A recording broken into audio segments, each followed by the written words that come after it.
लोग नष्ट हो जाएं इससे इनको कोई मतलब नहीं, इनको मतलब पैसा मिले, कुर्सी मिले।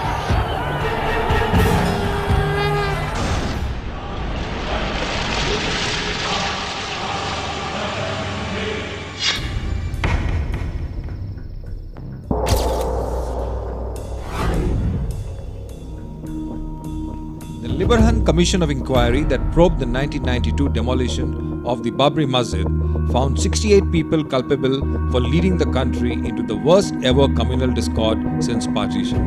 Among them is this godman Sakshi Maharaj. मैं इस बात से भी गवाही दे रहा हूँ और ये मीडिया के कैमरे में भी बंद होगा। In conversation with Cobra Post reporter K. Ashish, Swami Sachidanand Sakshi, also known as Sakshi Ji Maharaj, gives his own introduction. सबसे पहली जो दो कतारें थी वो आरएसएस के लोगों की। पूरे आंदोलन से मैं जुड़ा हूँ। इस आंदोलन में से आडवाणी जी को, कल्याण सिंह जी को, साक्षी महाराज को, उमा भारती को निकाल दो, जीरो आंदोलन। इस आंदोलन के 4 हीरो हैं केवल। उसमें सबसे बड़ी भूमिका आडवाणी की। Post the 1992 Ayodhya riots, Sakshi Maharaj was expelled from the Rajya Sabha for involvement in an MP lad scam. A television channel showed Sakshi Maharaj demanding money from contractors for giving them work under the MP lad scheme. Sakshi Maharaj admits to the Cobra Post reporter that the Ayodhya movement would have not been fully realized without his contribution. He recounts that VHP leader Ashok Singhal was responsible for the casualties of 1990. Bear in mind that these are the proponents of Hindutva in India. ये सूचना आई कि सब लोग कह रहे हैं कि चलो घेर लो, तो मैंने कहा साला जो कह रहा पकड़ के लाओ। अब मैं नया मुल्ला प्याज ज्यादा खाने वाला, मैं सबको पहचानता तो नहीं, माने नहीं, कौन कौन माने नहीं है, संघ के लोगों को, विष्णु के लोगों को मैं सबको जानता नहीं था। तो वो लोग थे बड़े बड़े अधिकारी संघ के, विष्णु परिषद के, मैं जानता ही नहीं था। तो मेरे लोग पकड़ के ले आते थे उनको, और तहखाना था उसके नीचे, उसे बंद करवा देता था मैं। तो मैंने ऐसे 10 लोगों को बंद करवा दिया। मैंने सोचा शायद हमारे आंदोलन को बिगाड़ने वाले कुछ विरोधी आ गए हैं, असामाजिक तत्व हैं ये, हम जानते नहीं थे। बोले हम संघ कुछ नहीं, अंदर चलो। हमारे यहाँ कोई बोल ही नहीं पाता, हमारे पास फौज बहुत बड़ी फौज थी हमारे पास, मतलब सारा होल्ड हमारे हाथ में था। तो हमने उसके तहखाने के अंदर बंद कर दिया लोगों को। मंच लगी हुई थी, साधु सब बैठे हुए थे, वामदेव जी महाराज अपने कमरे में बैठे थे, हम मंच का संचालन कर रहे थे और कोई नहीं जाएगा। हमारा आदेश था, तब तक अशोक सिंघल जी आ गए, मार्च में आके छीन गया। आप कौन होते हो, रात में कैसे कर दिया? तो मेरा आदेश है, जब आपने आदेश तो दिन दिया तो कोई नहीं जाएगा। तो फिर मैं लड़ गया। आज तक मेरे से संतुष्ट है। मैंने कहा सिंघल साहब, वामदेव जी महाराज का आदेश लो। इस मंच के मालिक वामदेव जी महाराज हैं और मैं। वामदेव जी महाराज आदेश नहीं देंगे, मैं माइक नहीं दूंगा। वामदेव जी महाराज आदेश देंगे, मैं माइक दूंगा। सोचता वो वामदेव जी पास गए। मैंने सोचा झूठी मुझसे कहीं आगे कह दें तो मुश्किल हो जाएगी, तो मैं भी पीछे चला गया। तो मेरे सामने अशोक सिंघल जी ने कहा, महाराज कुछ लोग नहीं मरेंगे तब तक आंदोलन मुझसे नहीं चलेगा, तो आप आगे हो जाने को। तो अशोक सिंघल जी ने कहा, मौली जी ने कहा तो बच्चे मर जाएंगे तो बहुत काम खराब हो जाएगा। बोले महाराज जब तक नहीं मरेंगे तब तक कुछ होगा नहीं, आंदोलन तभी आगे बढ़ेगा।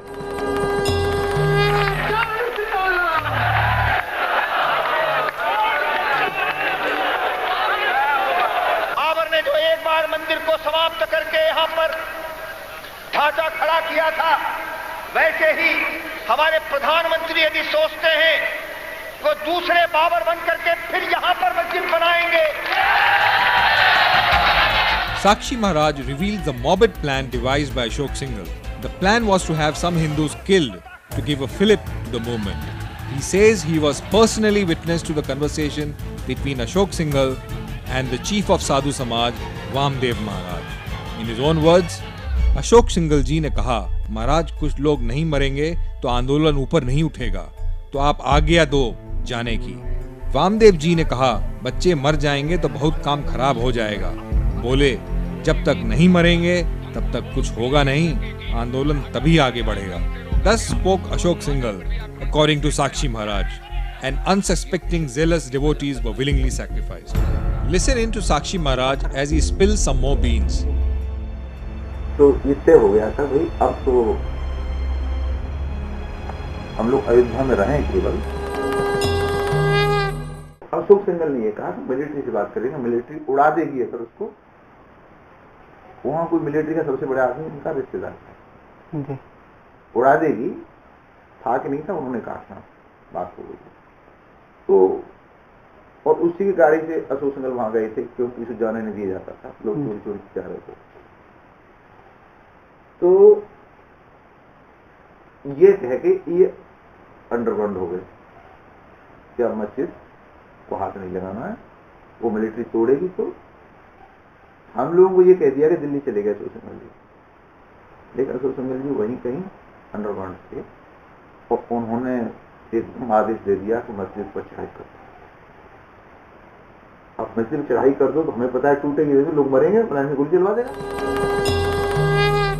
एक चीज और पता चली कि Sakshi Maharaj tells the reporter that Ashok Singhal left the scene after giving instructions to set up Hindus as martyrs for the cause of the Ayodhya movement.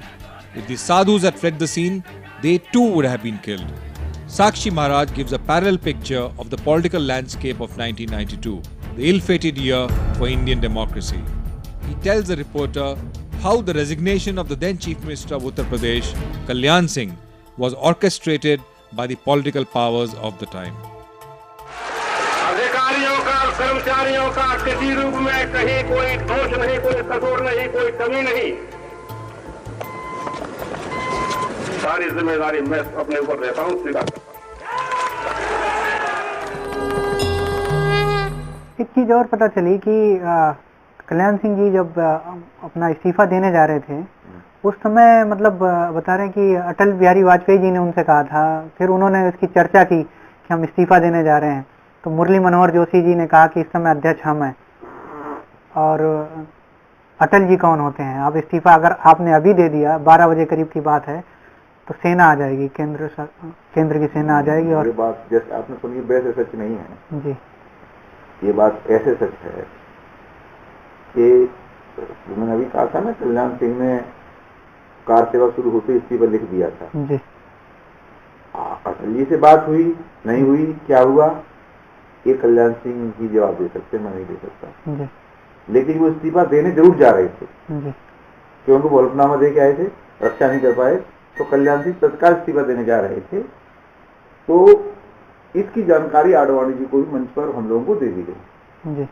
तो मैंने कहा कि अब तो ये नहीं रुक रहा, कल्याण सिंह जी इस्तीफा देने जा रहा है, क्योंकि कल्याण सिंह हॉटलाइन पर मेरे साथ थे जी।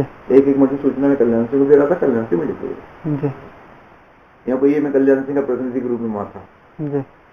तो अगर मैं 5 मिनट बात नहीं करूंगा तो कल्याण सिंह परेशान हो जाते, तो कहाँ है कैसे, तो एक मिनट की बात नहीं करा, इस्तीफा दिया तो सेना आ जाएगी। तो कल्याण सिंह जी मुरली मनोहर जोशी की नहीं मानने वाले थे, तो किसी नेता की नहीं मानने वाले थे। कल्याण सिंह जिद्दी भी बहुत थे। तो वहां सबने सलाह करके माननीय शेषाद्री जी से कहा कि आप अकेले रोक सकते हैं। तो माननीय शेषाद्री जी ने कल्याण सिंह को फोन किया कि कल्याण सिंह, मैं शेषाद्री बोल रहा, जो होना था वो हो गया, जो नहीं होना था वो हो गया, इसके लिए मैं कुछ नहीं कह सकता, जितना तुम्हें कष्ट होगा उससे ज्यादा मुझे कष्ट। बहुत रिक्वेस्ट करके कहा कि इस्तीफा तो देना ही है, लेकिन थोड़ा विचार करो, अगर आज इस्तीफा दे दोगे, अभी तत्काल दे दोगे, तो यहाँ बहुत बड़ी घटना घट जाएगी, बच्चे मारे जाएंगे। तो तुम नहीं चाहते, मैं नहीं चाहता, तो वो सब हो गया। तो यूं लग रहा था कि शेषाद्री जी ये कह रहे कल्याण सिंह से बहुत बड़ा गलत हो गया। जी पर अब गलती आप नहीं करेंगे, इस्तीफा जब मैं कहूंगा तब देने जाएंगे। जी तो फिर वो कल्याण सिंह इस्तीफा लेके बैठे रहे, और इस्तीफा जब वो सब टूट गया, रामलला को माजी उठा लाई, तोड़ का बन बना के जब कुछ बन गया चबूतरा थोड़ा सा, रामलला को बैठा दिया गया, तब से शादी का। According to Sakshi Maharaj, RSS functionary H.V. Seshadri strategized the resignation of Kalyan Singh. Had he resigned any earlier, the symbolic installation of Lord Ram statuettes would have not become a reality. In his words, जब वो सब टूट गया, रामलला को उमा जी वहां से उठा लाई, तोड़ ताड़ कर बन बना के जब कुछ बन गया, चबूतरा थोड़ा सा रामलला को बिठा दिया, तब शेषाद्री ने कहा अब दे दो। कैसे हैं आप? मैं बिल्कुल ठीक हूँ। चुनाव का चुनाव भी ठीक होगा, नहीं होगा तो। When the reporter met Sakshi Maharaj again to reconfirm his account of the Ayodhya movement, हर कार्य बड़े कार्य, हर बड़ा कार्य बलिदान मांगता है। बचा बचा राम का भूमि के काम का।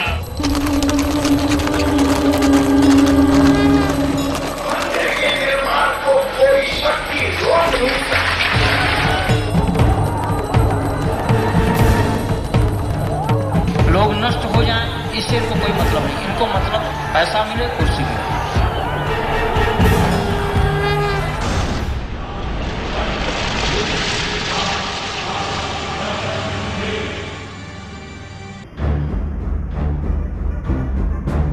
the Cobra Post reporter pays another visit to Sakshi Maharaj for an account of the Ram Janmabhoomi movement of 1990.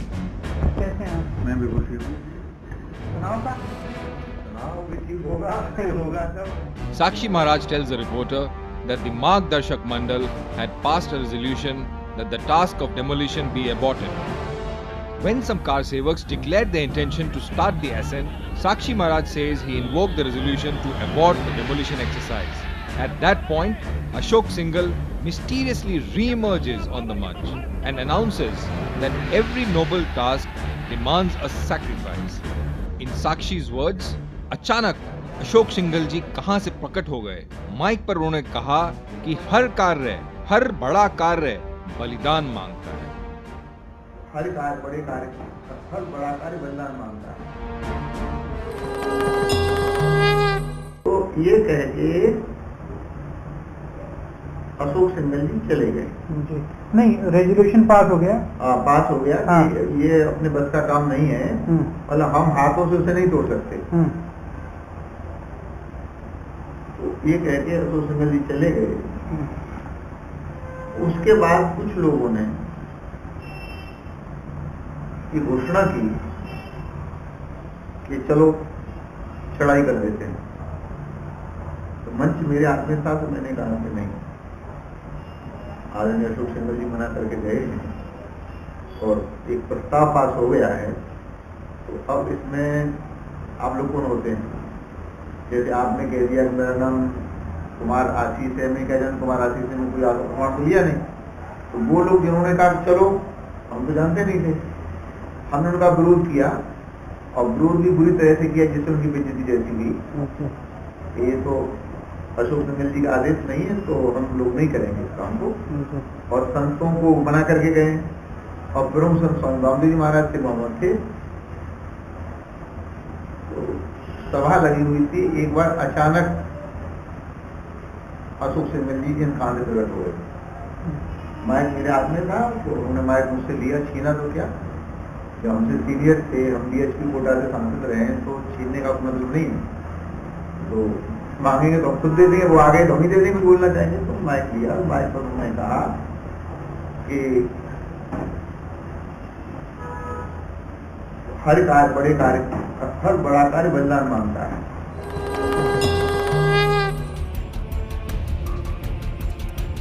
Sakshi Maharaj raises several pertinent questions on the firing that killed the car sevaks, and in particular the killing of Mahendra Singh and the Kothari brothers in 1990. Were they deliberately targeted by the police at the behest of those who had vested interests? Sakshi Maharaj tells the reporter मैं उस दिन अयोध्या में था, गोलियां मुझे क्यों नहीं लगी? हमारे लोगों ने ही गिन गिन कर अच्छे लोगों पर गोली चलाई।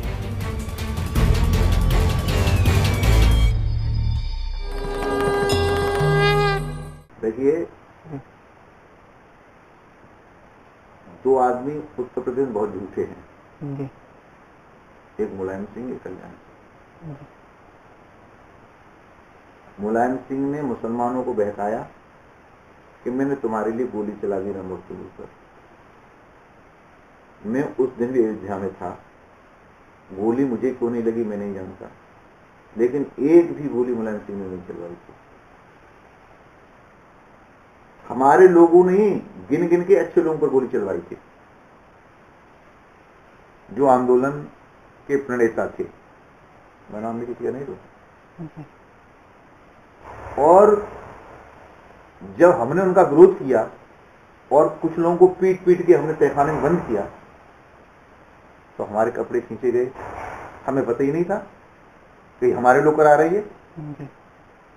तो लोगों ने कहा साहब जब तो कुछ लोग मरेंगे नहीं तो आंदोलन ऊपर नहीं उठेगा, आप लोगों को डर लगता मन जाइए। तो वो जो लोग कलंक मुलायम सिंह के माथे पर है, और मुलायम सिंह कहता है कि मैंने मुसलमानों तुम्हारे लिए अपने लोगों को गोली भून दिया, मैंने एक भी गोली मुलायम सिंह ने चलवाई।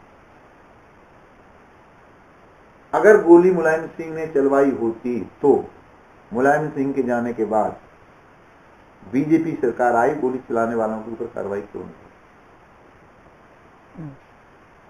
इससे बढ़िया प्रमाण आपको कुछ नहीं मिलेगा। उनको अच्छी अच्छी पोस्टर दी गई, क्यों? कि वो कहीं न कहीं रिलेशन में थे, चाहे विश्व हिंदू परिषद के, चाहे संघ के, चाहे किसी भी व्यक्ति के, कहीं न कहीं वो लोग रिलेशन में थे जिन्होंने गोली चलाई। और गोली चलाने में तो अहरे गहरे नत्थु गहरे मरने चाहिए। वो साक्षी महाराज के सीने में गोली लगनी चाहिए। वो राजस्थान के अध्यक्ष हैं महेंद्र, उनके सीने में गोली लगनी चाहिए। वो बंगाल के कोठारी बंधु, उनके सीने में गोली लगनी चाहिए। किसने निश्चित किया? मुलायम सिंह क्या जाने कोठारी कौन है? मुलायम सिंह क्या जाने कि वो महेंद्र नाथ कौन है? सरयू से लाशों को निकालने का काम इन हाथों ने किया, और जो वहां चारधाम मंदिर में लाशें रखी थी उसे मक्खी मारने का काम इन हाथों ने किया।